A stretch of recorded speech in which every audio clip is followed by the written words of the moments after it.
He was a United States Navy SEAL, a firefighter, a paramedic, a professional military group counselor. He blew up his life with alcohol and drugs due to trauma. He got clean, went back to school, became a doctor. Now he counsels other military veterans and first responders on how to change their lives. Here to tell a story on the Law Enforcement Talk Radio Show.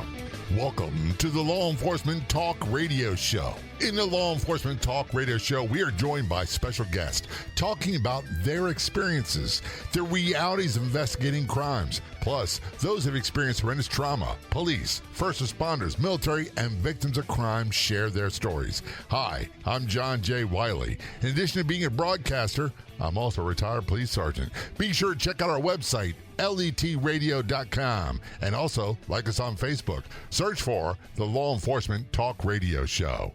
Of all the radio stations in the United States, there are no other shows like the Law Enforcement Talk Radio Show. And on Facebook, there's only one official page.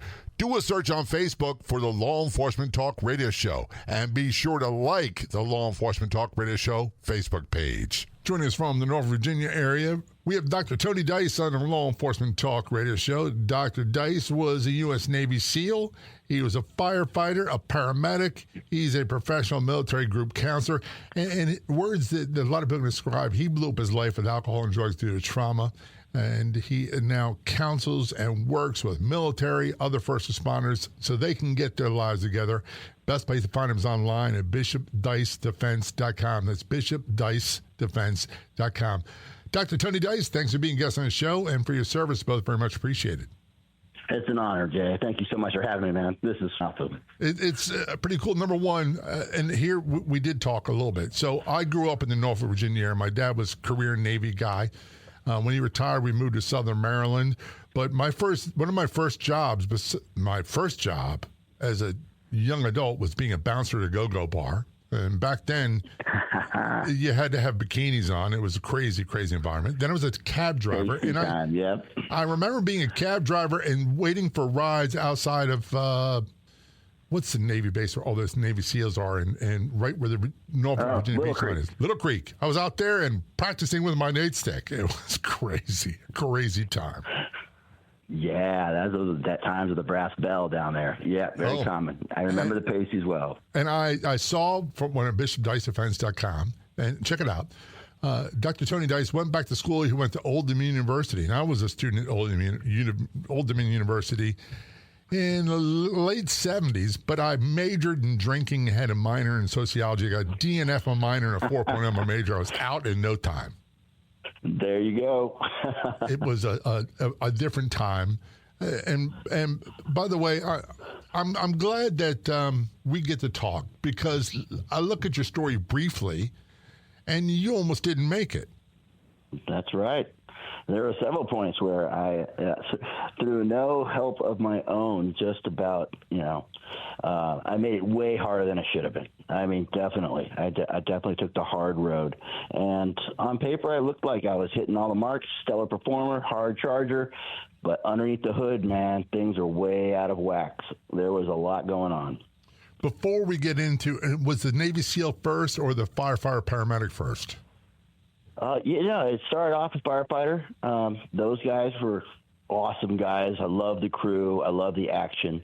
But it seemed like we were often waiting for the paramedics to show up, and then those guys were the rock stars, and I loved doing that job. But then I wanted to be law enforcement, because those guys were the rock stars, carried guns, kicking in doors, saving the day. And before I was able to make that jump, my chief said, "Hey, what are you doing? Quit messing around. Top of the food chain, Navy SEAL. What are you doing?" And so I said, boom, I went for it. And how old of a guy were you when you made this change? I was actually going in the Navy and classing up for buds. I was pushing 24 years old, so I was the old guy in that. You were the grandpa. Yeah. I mean, I was definitely, I grew up in the woods in Northern California, and so coming to the city was like big lights, big city, and so coming to there, let me tell you, man, classing up for buds was the best way I could describe it. Picture 180 hard chargers, like big fish from their own little ponds, All of them can look like Hollywood shades, ripped up, and they all swear they're going to die before they quit. And you're looking around going, holy, what's about to happen that's going to make, 80 to 90% of these guys quit in the next couple of weeks? It was, it was definitely a feeling of apprehension, because these guys some of them didn't go to the Olympics that year because they wanted to be a Navy SEAL. They were the elite of the elite showing up here. So that alone, some guys were cracking just from that kind of pressure. But it's a lot of pressure. It did help me mature-wise, being 24. I had a couple more years maturity, so I could handle when the instructors raining down on me. I knew it was a game I had to play, so that did help. Well, the funny thing was, and I say this funny, it's ironic, but we watched some of the Buds training on television, and I know they don't portray everything. But I looked at my wife and I said, when I was in the best shape of my life, there's no way I could do what they went through. I'd be one of the first guys ringing the bell. I'm out of here. I'm done. Oh, my gosh. Yeah, well, everyone has a niche, and I think what they didn't capture, and I've watched the documentaries too, is that, I'll tell you, I'll describe a little bit of Hell Week. You're going in, you're getting wet and sandy, you're carrying your boat forever on your head, you're doing surf passes, you're doing log PT, you're doing the O course over and again, you're running to chow, you're running back from chow, you're hitting the grinder, you're going taking the boats back out again, you're running all the way down to the hotel and all the way back again, soft sand runs, you're doing log PT forever, and then you're going to go ahead and at the little games the instructors are going to play with you by running all over the place with this heavy boat on your head. And that's Monday morning. That is like, we've only gone through half of one day. And that's what they kind of didn't capture, is that this is 6 months long of them just with you. See, that's the part I couldn't deal with. It's like time slows down, that you can feel every heartbeat. And they don't capture that this drags. It is a long, tedious evolution. And that just, people really begin to come to grips with, I don't want it that bad. The other thing was, and I grew up as a kid, and by the way, I was a strawberry blonde-haired kid with freckles, and I got sunburned at the beach wearing 2 T-shirts. But we would go to Virginia Beach as a kid. The first time it opened and started getting warm and the water's cold, I stick my foot in the water and it cramp immediately. I've watched these guys doing Buds training and they're doing cold water training, and I'm like, how can they do that? The mindset has got to be crazy. It is. You got to get comfortable with being uncomfortable, and just, when you're shivering, when you're really jackhammering, you keep telling yourself, this is a good thing. This is a good thing. That means my body's still working. You're finding little mind games trying to say, look for all right, this is a good sign. It's bad when I stop shivering. That's when it's bad. And so those little bits of logic you're trying to hold on to. But yes, that cold water, to this day, there's an evolution in dive phase, or whenever you worked at the pool, they have these decon showers where the water is way colder than the ocean water, and they spray at you from all angles, and you just have to put your arms out and be exposed to it. And there's this high-pitched, sound when they first turn on, where the air comes through the pipes before the water starts spraying out, that to this day sends chills down my spine. And I have like a PTSD response to that sound, because it brings me right back. That the decon before you get in the pools, that was miserable. But those it's a long 6-month trauma that We're you're talking sustaining. with Dr. Tony Dice. He served as a U.S. Navy SEAL, firefighter, paramedic, professional military group counselor. He blew up his life with alcohol and drugs from trauma. We're going to talk about that in a few moments. He got his act together, and now he helps other first responders and military get clean and sober and more. If you want to be a guest on the Law Enforcement Talk Radio Show, simply contact us. It couldn't be easier. You can send us a message on Facebook. Look for and like the Law Enforcement Talk Radio Show page, or email jay@letradio.com. That's JAY@letradio.com. This is the Law Enforcement Talk Radio Show. Don't go anywhere. We'll be right back.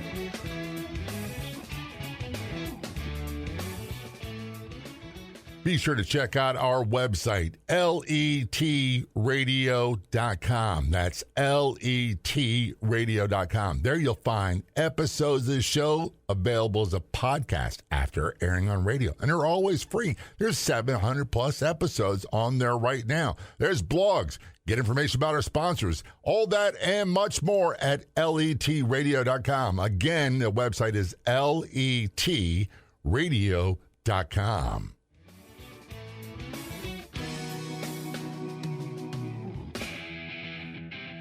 Return our conversation with Dr. Tony Dice on the Law Enforcement Talk Radio Show. Contact us from Norfolk, Virginia Beach area. He served as a United States Navy SEAL, firefighter, paramedic, military group counselor. He lived his life with alcohol and drugs from trauma, and he says that he got sober about 15 years ago. He went back to school. Now that's what he does. He helps people. He helps military. He helps veterans. He helps first responders build the life they want, clean and sober.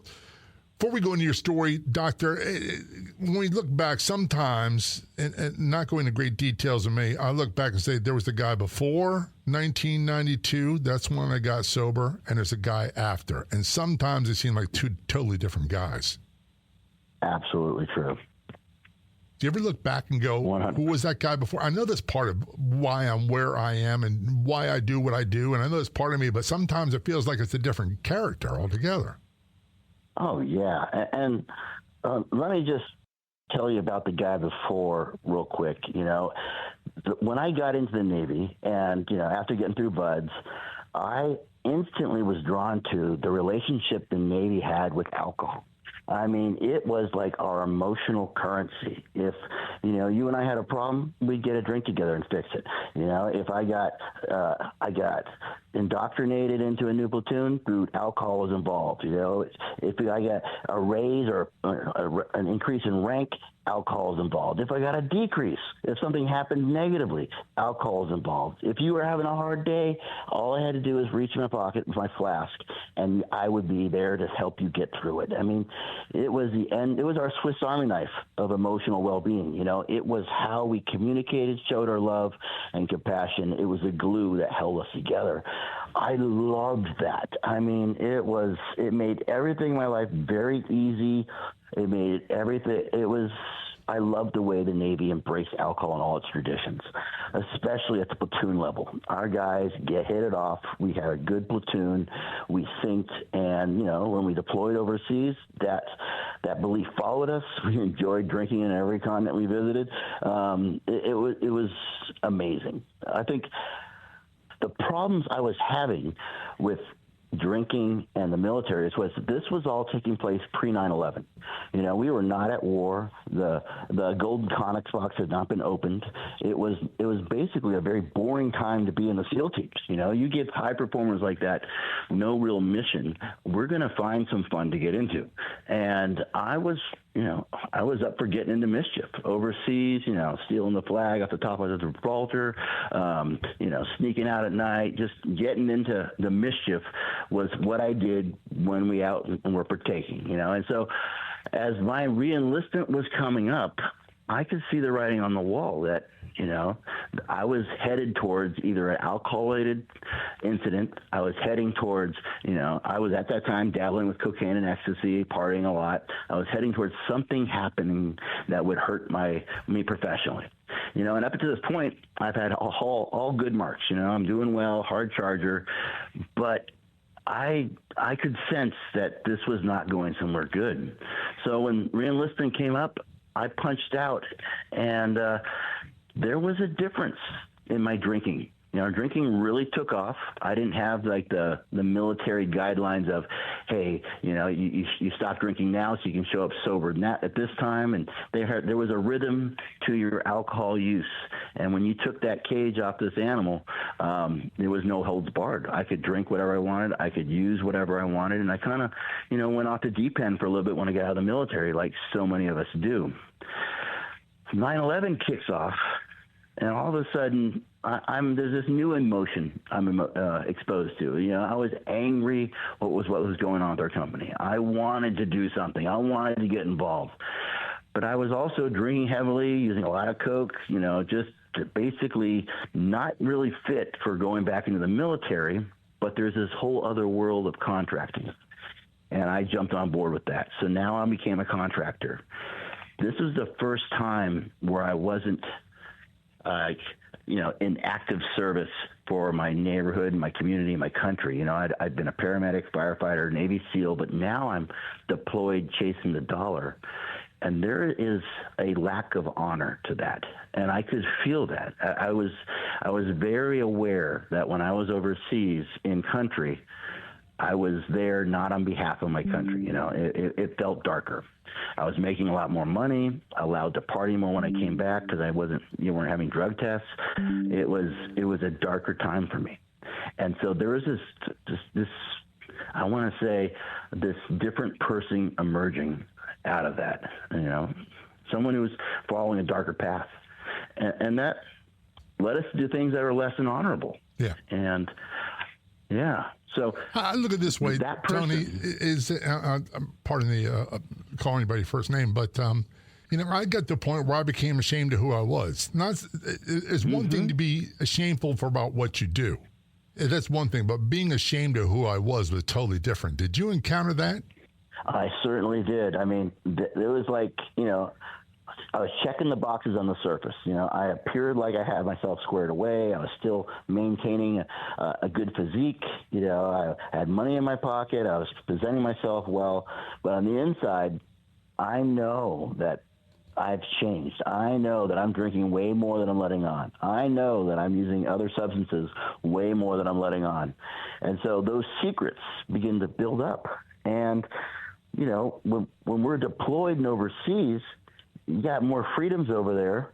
There's things that we do that are less than honorable, and I want to share about something I did before, and let me fast forward, jump ahead real quick. Today I'm a therapist. I work with law enforcement, first responders, firefighters, all these populations who are dealing with stuff through substance abuse, and they're having a lot of issues. And I'm a lot of things are coming to the surface that they haven't dealt with in the past. And so this is something that I had to deal with in the past that came to the surface much later and almost took me out. And so, at this time in my career, I'm deployed over in Afghanistan, and, we're over there, we're protecting the president of Afghanistan. I was attached to the cars I detailed, and we were out there, a bunch of guys out shooting in the middle of the desert, doing a little target practice, no big deal that day. And, anybody who's deployed overseas knows the minute you start lighting off rounds, kids come out of the woodwork and they start, collecting your brass. It's like a common thing that happens overseas. This particular group of kids were very aggressive, and they started pulling stuff off our Humvees, getting too close, and wouldn't respond to us yelling at them. And they were just being a hassle.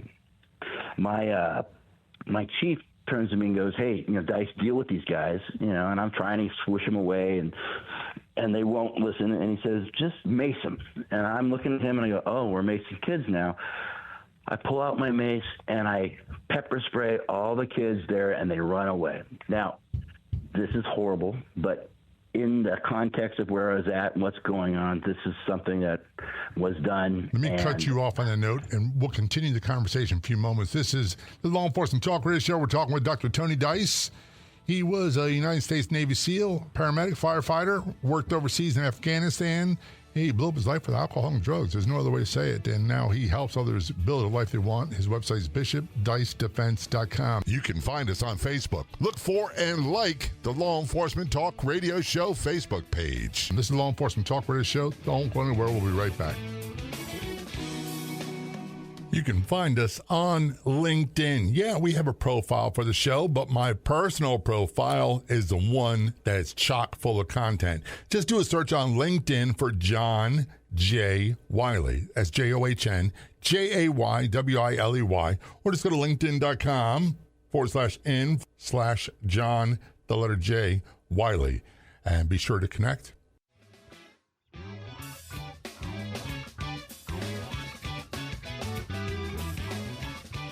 Return our conversation with Dr. Tony Dice. He served as United States Navy SEAL, a firefighter, a paramedic, a professional military guidance counselor, group counselor, therapist. He blew up his life with alcohol and drugs. And he's here talking about what he does today, and which is, I'll give you a hint, he helps other first responders, military, get clean and sober and build the life they want today. His website is bishopdicedefense.com. That's bishopdicedefense.com. Before we went to break, Dr. Tony, we're talking about you macing kids in Afghanistan. Pick up your conversation from there. Yeah, and this is, I'm not proud to say this. This is, it's one of the many horrible things I did on this deployment. But this particular one, I maced the kids. There was one kid there. He must have been 13, 14 years old. And this guy stood his ground. He stuck his chin out, and he just took it and stared me down, like with just this look in his eyes, this hate. And it caught me off guard. I'm looking at this kid, and I'm, it's striking me like, whoa, this guy, I have just made an enemy for life. And wow, look at this guy. And that was a moment shared.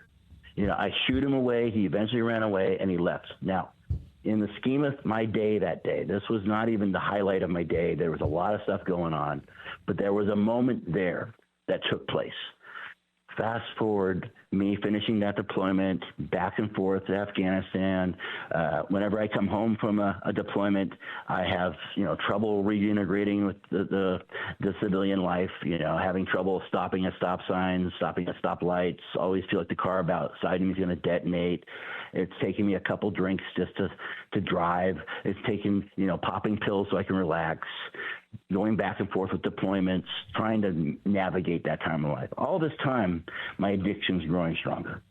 It's getting worse. I'm now getting married. I'm having a wife, having a kid. I'm being an alcoholic dad. My life, my health starts deteriorating. Like if you're those video game characters you see online where their health bar starts going down, my health bar starts dropping down. At this point, my drug use has escalated from coke to ecstasy to crystal meth, and I got a serious addiction going. Yeah, I think it qualifies as serious. Did you know then that it was a serious addiction? And did you? I hate to use this term. Did you have the power to stop it? I did, I knew I liked to party. I knew it was getting out of hand, but I always, I have that keep going, that hard charger, never quit attitude that I handle it. It's not out of control. I've been through worse. I'll get through this, I'll turn the ship around eventually. So I had no concept that I had gone too far or it's getting really bad. The big, there was a wake-up call when one of my, I was trying to get another contract to go on another deployment, and the recruiting agency looked at me, and my normal fighting weight in the teams was 220. I weighed 130 pounds at this point, addicted to crystal meth, and they looked at me and they said, "Hey, Dice, get your together and come back." I got turned down. Yeah. That was a big blow. That was the wake-up call for you, or was that the beginning of the wake-up call for you? The beginning of the wake-up call, and so that's a big blow to the ego. The only really method I know to take care of hurting is to drink more or use more, so that continues my downward spiral. And I end up hitting bottom, and I end up in a treatment center, and there was a lot of those come to Jesus moments in the treatment center. There was a therapist there who was able to get through to me, and just he was able to catch my attention and work with me. And that began this process of me getting clean and sober, entering into a treatment program, entering into a program of recovery, and started getting some traction back in my life, And I went through a 12-step program. I was able to get about a year clean and sober under my belt.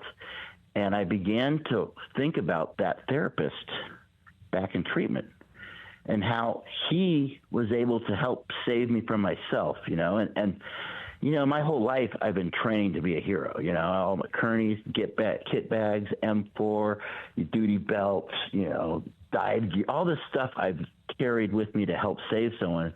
And that therapist came to work that morning with a cup of coffee. That struck me. Yeah. That to me was like, whoa, how did he do that? With just him. And that stuck out to me. And so my second year in recovery, I toyed with the notion of maybe I could do what that guy does, and I wanted to go back to school. And there was a lot of. By the way, I'm not going to laugh at at you for saying I'm going to go back to school and I'm going to save people at 2 years sober. That's pretty common. Well, it is pretty common. Yeah, I mean, and that's right about if in a 12-step fellowship, that's right about when you start sponsoring people. Yeah, you realize that you can help someone the same way someone helped you. You realize that, and for us military type, we're very used to that mentor mentee, that if someone who knows more than me is going to take me under their wing, that's a comfortable dynamic that I fell into. Well, it allows me to be an apprentice. It allows me the freedom that I don't have to figure it out because someone's done it before me. They're just going to teach me the ropes, and I got to apply what they show me.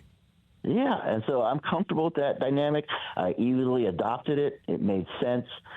But I do, it's funny, being a Navy SEAL, being a high performer, I wanted to have the tools to do this really well. And so that kind of drove me like, okay, what does it take to be a therapist?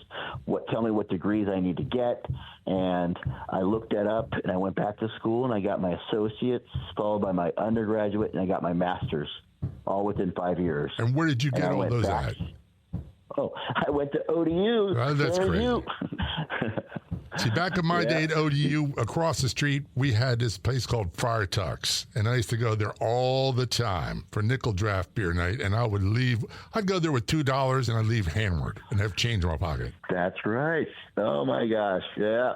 Back in the old days. The difference here, when I was going to ODU sober, is that I remembered everything. That's a crazy it was weird. I mean, it was like having a superpower where you could remember where your car was in the morning or where your car keys are at. I really felt the benefits of recovery early on in a very practical way. Were you a different student sober than you were before? Oh, yeah. I think the big difference here was I was chasing after this with a veracity that was not like before. Like I really felt like my life depended on me getting this. Other lives depended on me getting this. It felt like rigor school. And you know what rigor school is, Jay? No.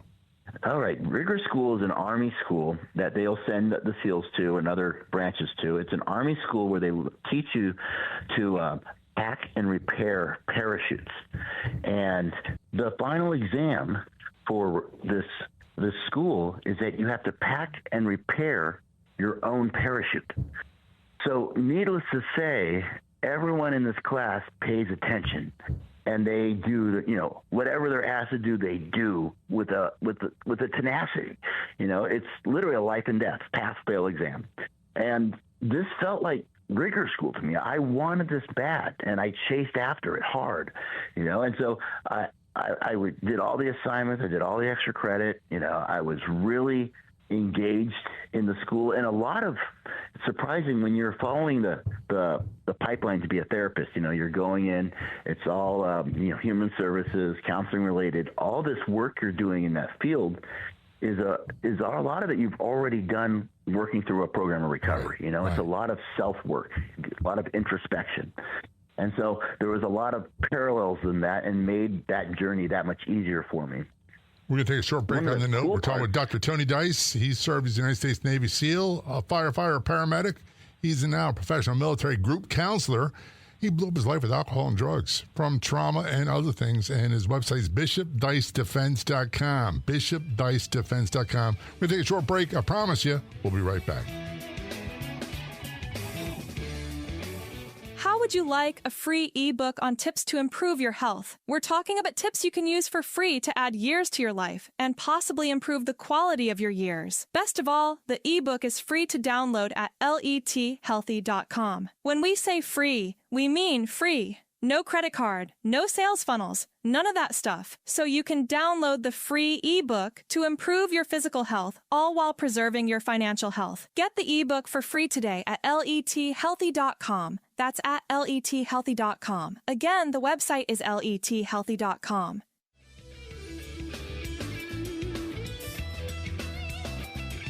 Return conversation with Dr. Tony Dice. He was a United States Navy SEAL, a paramedic, a firefighter, a professional military group counselor is what he does today. He blew up his life with alcohol and drugs from trauma and more. His website, bishopdicedefense.com. That's bishopdicedefense.com. By the way, this is like old home week for a lot of reasons. Doc, partly it's growing up in Norfolk, Virginia, and a lot of the places you went to school, it brings back memories. Secondly, our stories parallel in a lot of ways. There's some differences in our childhood, but I got to ask this before we get back to your story. Was there any trauma-related incident you can put your finger on that had an impact on your drug and alcohol use? Oh, yeah. I mean, what I was describing earlier when that nation, those kids, believe it or not, years later, because, it seemed like I had made peace with it then. It didn't bother me. Years later, when I had my own child, and he was getting older and climbing up on my lap, and he was becoming more interactive, I noticed that I was having a reaction to my son. Like my heart would start beating faster. I would start having like almost mini panic attacks. I was having nightmares again. And this is a decade after that an interaction in Afghanistan. It was coming back to haunt me. And this is called, I wouldn't know this then, but I would find out later, this is called a moral injury, where I had changed and taken on a father role, but I was still reacting to someone who maced kids. And those two identities were having trouble coexisting. And that's something that came up later in therapy and helped me deal with it. But that's one of those things that was taking me out, that kind of me believing I was a poor dad, me not understanding and drinking over it, me having this reaction to fatherhood. I saw this same thing play out time and time again in the firefighters, the law enforcement, the veterans I was dealing with in groups where they didn't understand why they were having a PTSD response so much later in life.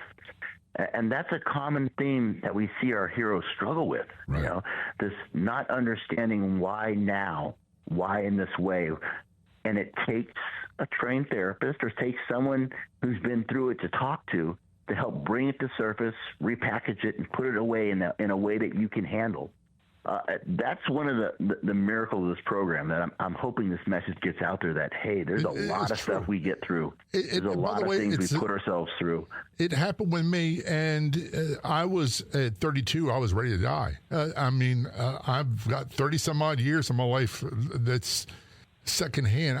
What's the word I'm looking for? It's like, I didn't ask for this. If it were up to me, I wouldn't have survived 33, the way I was going. And people really had the power to change my life. And without going into great detail, the people, the counselors that helped me, they were great. They were phenomenal. It was the combat veterans, the Vietnam combat veterans that helped me the most with this. Mm-hmm. And I don't understand to this day the correlation between alcohol and trauma. I just know for me, it's like throwing gasoline on a fire.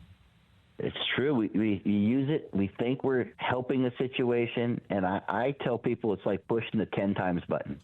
You haven't dealt with anything. You're going to have to deal with it later, and it's going to be worse. Yeah, you're exactly right. And by the way, it couldn't get much worse. And we talked earlier when Dr. Dice said he was 130 pounds. At my thinnest, I was 184 pounds when I went to treatment, and I had the divorce, drinking, depression, diet, and I couldn't eat. And it was, I looked like a skeleton. It was not a good situation. Mm-hmm. And I was a very young man. That same story here. I was 38 years old, and I looked like I was pushing 50. Yep. So do you ever feel like you go back and say, and before we get into what you're doing today, do you ever feel back and say, early in the conversation we talked about the before and after, the guy before seems like a different character. Did you ever sit there and this is a question that pops up in my head every now and then. What did I do to deserve this life I have today? Oh, yes. I mean, I live my life in a state of gratitude today. I've gone back. I got my PhD. I ended up working at the same treatment center that I found help in. I started a company that I devoted to helping veterans, law enforcement, and first responders. I have a gratitude list I keep with me, and those are things in my life that I am grateful for today. That's how I have to live, a life based in gratitude. There is so much that should have taken me out, that could have taken me out, that didn't take me out, that today I ask myself on a daily basis, what can I do to pay it back? What can I do to be of service? Because I do feel like I have a debt to this world that is due. There's a reason I'm still alive, and that is, for me, a life of service. Yeah. I've always been drawn to it. This is where I find peace. This is where I found a place for me to give back. And I think for many of us, especially in the law enforcement community, this is service. And if you crash and burn and you're coming out the other side, that life of service can continue in a different form. So I've seen a lot of people flip sides to the counseling realm. I've seen a lot of people find different ways to be of service, continue being of service in their world. There's a lot to be said for those who carry that mantle. There is, and for me, I'm going to phrase this in form of a question. For me, it puts a purpose to the pain of my past. Is that the same with you? Oh, you couldn't have said it better, man. It takes, instead of it being a whipping post, something I used to beat on myself for, it becomes a guidepost for both myself and for others to help find their way. You're exactly right. Now, how would you describe your life today compared to how it used to be? Today I have 5 kids. I think 3 of them are in college now. By the way, we know what causes that, Doc. Say that again? We know what causes having lots of children. It's totally avoidable. We do. I am married to a superhero. I have found, she's also in recovery. She's at her job. She's an amazing human being. I have a business partner who's also in recovery. I'm invested in my community. There is night and day. And here's the biggest kicker. If you were to ask me, 20 years ago where I'd be, I would never have guessed this. It really took me to hit bottom to be able to find out who I really was. I say that we all have time. paths we have to walk. Some are much harder than others. Some are much more of a jagged, crooked path to walk. But I just want to be part of others' journeys and see if we can do some good. And the other thing is that the stuff I consider corny and uncool, I do every day and I insist on doing. As a matter of fact, I enjoy it. I get benefits from that stuff. And back when I was hip, slick, and cool and you couldn't talk to me, oh, man, I'd turn my nose up at that stuff. That's funny how that works out, doesn't it? It is. Look, that wise old man used to laugh at as someone. Now you're like, oh, now I understand. Let me know if you can relate to any of this. So I go to bed early. I try my best. Just now that I can sleep, I sleep very well. I eat around the same time every day.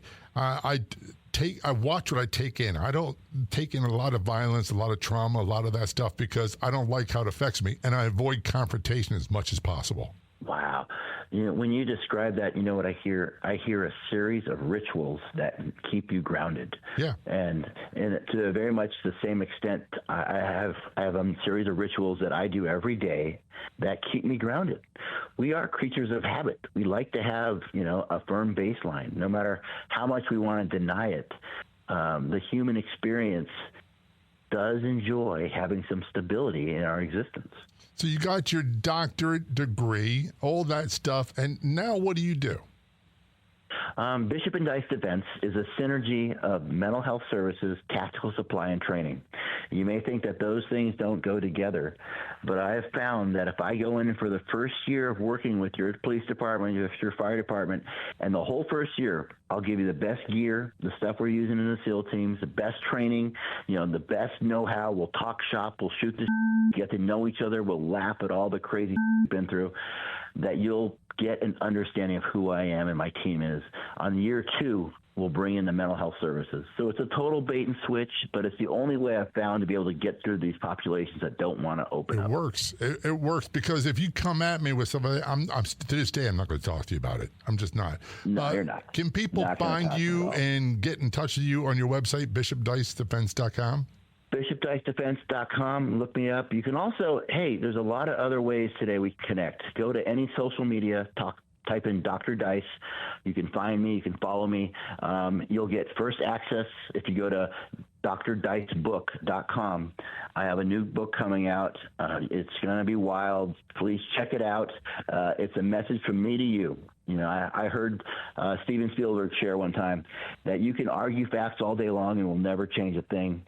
But if you share a story, it changes everything. Then and only then can you have a chance at changing someone's perspective. Dr. Tony Dice, thanks so much for your service in the world and seeing what happens. And for being guest on the show and telling us all about it. We appreciate it.